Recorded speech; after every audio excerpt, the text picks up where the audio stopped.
Shawn, thank you for taking time to chat with me today. You are a retired Marine. You served during the US led and continuing global war on terrorism. You're a former Pentagon Public Affairs Associate, White House National Security Council team member, and you were the communications director, spokesman for the Director of National Intelligence for a period of time. And I want to ask you, on the heels of this news about Ayman Al Zawahiri being killed in Kabul, of all places, what your thoughts are about that, and certainly all that went into the years, that went behind finding him. Yeah. Well, thanks for having me, JJ. It's good to talk with you. I think there's a lot that we can draw from what we've seen in the killing of Al Zawahiri. I think that the most important thing that we can draw from it relates to U.S. resilience in making sure that no matter how long it takes, no matter what it takes, that we continue to go after those who played any role in attacking us on 9/11 and on attacking Americans over the years that we were engaged in conflict in Iraq and Afghanistan. As your listeners know, Al Zawahiri was the right-hand man for Osama Bin Laden, and had worked closely with Osama Bin Laden going all the way back to when they met in 1985 in Pakistan. And during that time, he became a convert and began to really buy into the philosophy that Westerners, that Americans were, needed to be taken out. And he spent an entire latter part of his life engaged in attacking Americans wherever we were. And so, my thoughts on this day as we look at this is that, this is a good day for the United States. This is a good day for justice. This is certainly a good day for the current administration. And I think that, we just have to stay after it, because what we have now is a significant amount of uncertainty about what comes next. What are the things that I'm sure you're familiar with, first as a Marine, and then secondly, working in the Director of National Intelligence space for a number of years, is the U.S. talks all the time about this over-the-horizon capability that it has. What does this tell you about that capability? What this tells me is that our over-the-horizon capability is as robust and as powerful as it has ever been. There's this phrase we like to use in Washington, D.C. We talk about being able to walk and chew gum at the same time.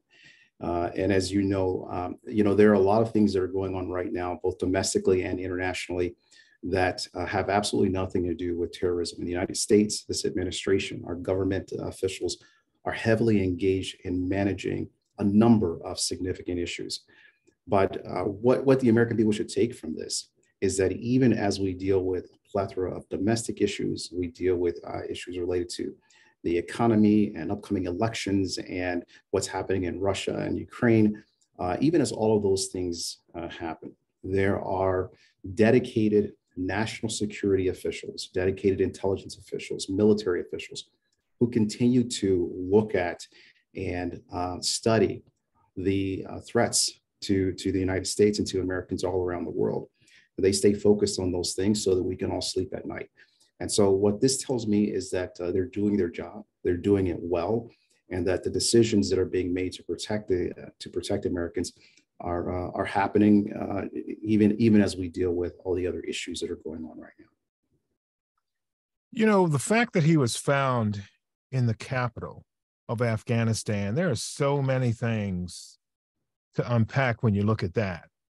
I mean, first there's the Taliban's promise that they would not facilitate any kind of terrorist activity, which I don't think anybody believed from the beginning, but this is pretty much the proof of that they were engaged in that.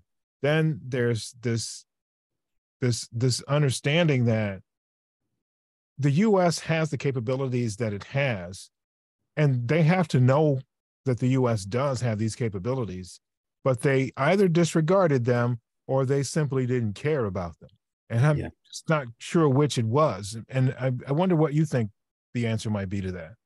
Yeah, you hit the nail on the head when you said that. Look, the Taliban was very public about their commitment to keeping Al Qaeda in check in Afghanistan when the United States pulled out back in 2022. But let's be clear, in that time, since that time, what has happened is that Al Qaeda has been able to establish a haven, a stronghold in Kabul and the outlying areas. And we know that that's the case because we continue to watch and collect intelligence and observe what the Taliban is doing. When we think about how and why this happened, it really does come down to human nature. Look, Al Zawahiri has been on the run since Osama Bin Laden was killed.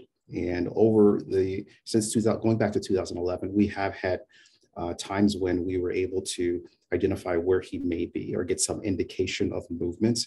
But it was never enough for us to conclusively make a decision that he was there. Now, I should caveat that by saying, going all the way back to 2006, there was an attempt to take him out that failed. But nonetheless, he's been able to evade the United States for several years. But ultimately, what happens, and this is the same thing that happened with Osama bin Laden, ultimately, complacency sets in. And the US intelligence community is able to do what it does so well, and that is to identify patterns of life, to look at indicators of movement.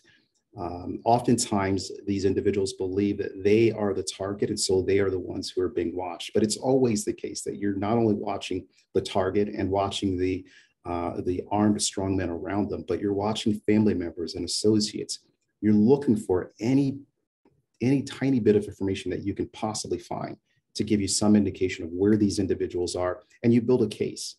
And once you have enough information to build that case, that's when you go to customer number one. You go to the president and you say, Mr. President, we think we've got him. And that's what happened in this case. And it was just comes from a lot of hard work, a lot of diligence, and human nature, because he got complacent. Yeah, he certainly did.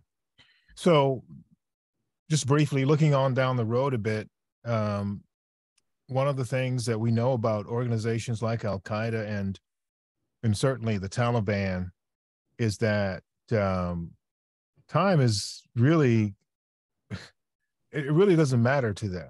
I mean, it just pretty much is just, something that they think we Westerners focus on, and they don't really care about it. I mean, this is pretty obvious, the waiting game. So this strike to me seems to prove that the U.S. and the West can play that game too.